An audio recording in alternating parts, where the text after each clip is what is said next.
Part of what we are doing, the United West, our organization, and why we were so interested in coming here to help, we have this timeline of 2 weeks to stop Congress, have them stop the deal, then 435 days to get good people elected. If the deal goes through, and regardless of what even happens on November 8th, we need an army of men and women willing to stand with Israel if indeed Israel has to extend itself to protect not only itself, but historically, as we've seen in Syria, in Osric, in Iraq, and other places, help save Western civilization. And we know on that day, if something has to happen, the world will be divided against Israel. We're trying to raise an army of men and women, Jews, Christians, whatever, at that day to stand with Israel, put pressure on this government to resupply, which didn't occur at the Operation Protective Edge with this administration, to resupply and to assist if necessary. Because two things. If every Jew in the world disappeared tomorrow and Israel was Judenfree, Jew-free, you think Islamic jihad is over? No, it's just an easier path to the West. Right now, we have 7 million people who have said, we'll go stand there and be a bulwark against 330 million people surrounding us who hate us and want to annihilate us. We'll take up that challenge. And we bitch and moan and complain about sending a few dollars over there to help our Eastern Front for Western civilization. These are big issues. One of the most significant men I know that understands this, a dear friend, we're going to see now. When we were invited to help put this on, I called him immediately, and he couldn't come here. But he said, I'll put a little video together for the group.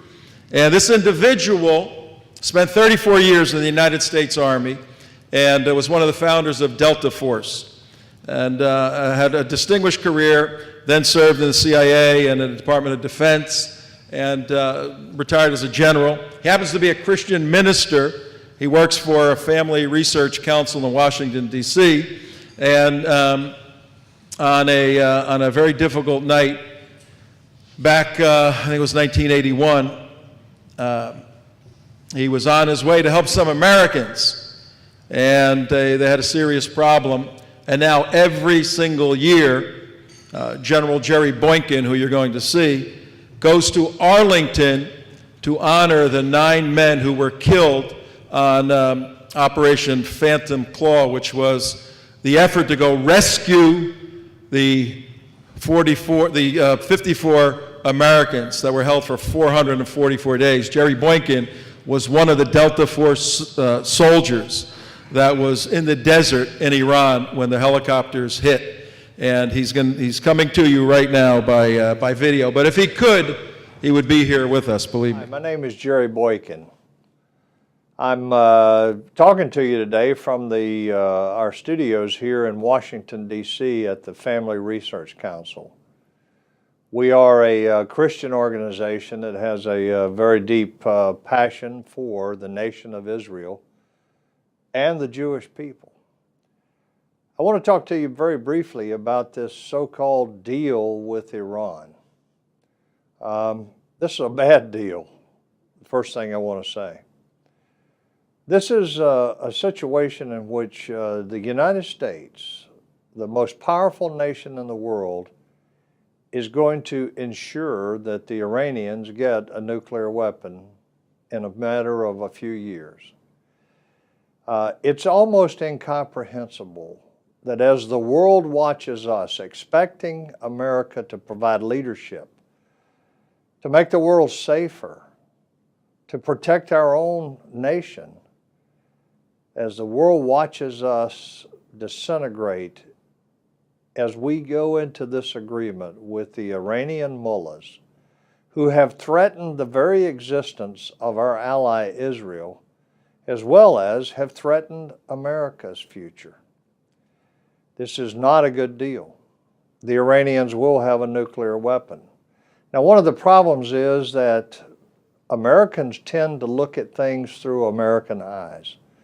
Americans would say, as they look at this situation, well, okay, so what's so bad about the Iranians having a nuclear weapon? Ultimately, we've lived through the Cold War. We've had nuclear weapons since 1945, and we've contained it. There's been no use of nuclear weapons. The Iranians would be foolish to use a nuclear weapon against Israel, the nation that they have consistently condemned, the nation that they've consistently said that they would wipe off the face of the earth. Well, that's Western logic to say that they would not use a nuclear weapon against Israel.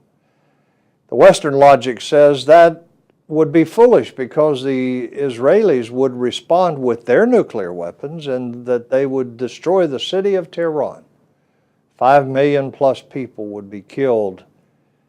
Yeah, well, let's think about this for a second. First of all, with one nuclear weapon dropped in a strategic location inside Israel, they can wipe out the entire nation of Israel and kill the Jews that have made this into not only a very prosperous nation, but a strong ally of America. One nuclear weapon. Yeah, the Israelis would respond, and they would wipe out Tehran, but in the minds of the mullahs, in the minds of the Grand Ayatollah, Ali Khamenei, and those other mullahs that surround him at the Supreme Council of Iran, what they will have done is just sent millions of Jews directly to hell because these Jews are so hated. These Jews are infidels, and the most despicable type of infidel. And then when the Israelis respond and destroy Tehran, what happens to all of the 5+ million people in Tehran that are killed in a nuclear retaliatory strike is that they all go to heaven because they're martyrs. You think this is a fictitious theology? No, it's the theology of the leadership of Iran. You see, because as Shia Twelvers, they believe that the way to bring their Messiah back, their Mahdi, to bring him back so that he will establish global Sharia and reign for eternity, is to create global bloodshed and chaos. Is there any better way for them to create global bloodshed and chaos than using a nuclear weapon against Israel? This is an existential threat to Israel. Existential simply meaning it threatens the very existence of Israel. But it's not just a problem for Israel. It's a problem for America because the Iranians have also threatened America. They've also made very clear their intentions to do all they can to destroy the great Satan, which is what they call us. It's just incredible that the leadership of this country would enter into an agreement knowing that that agreement will ultimately result in the Iranians having a nuclear weapon. And let me say from my own perspective and from my own studies, the Iranians are already far closer to having a nuclear warhead than anyone seems to be willing to acknowledge and that I think most of the world understands. This is a bad deal. This is not in the best interest of Israel. It's not in the best interest of America. And aside from the threats that are posed, it also increases the likelihood that America is going to wind up isolating ourselves from just about all of our allies all over the world. This is a bad situation. This is a bad deal. And America has been taking the lead on this.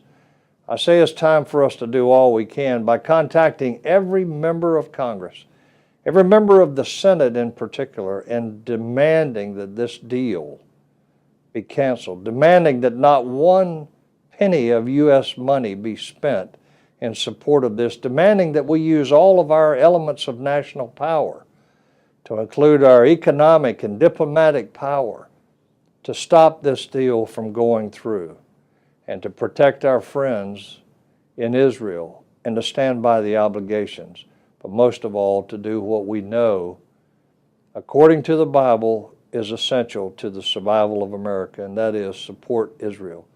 Because Genesis 12:3 is very clear. When God says, I will bless those who bless you, and I will curse those who curse you. Do not curse Israel. There is a price to be paid. God bless you.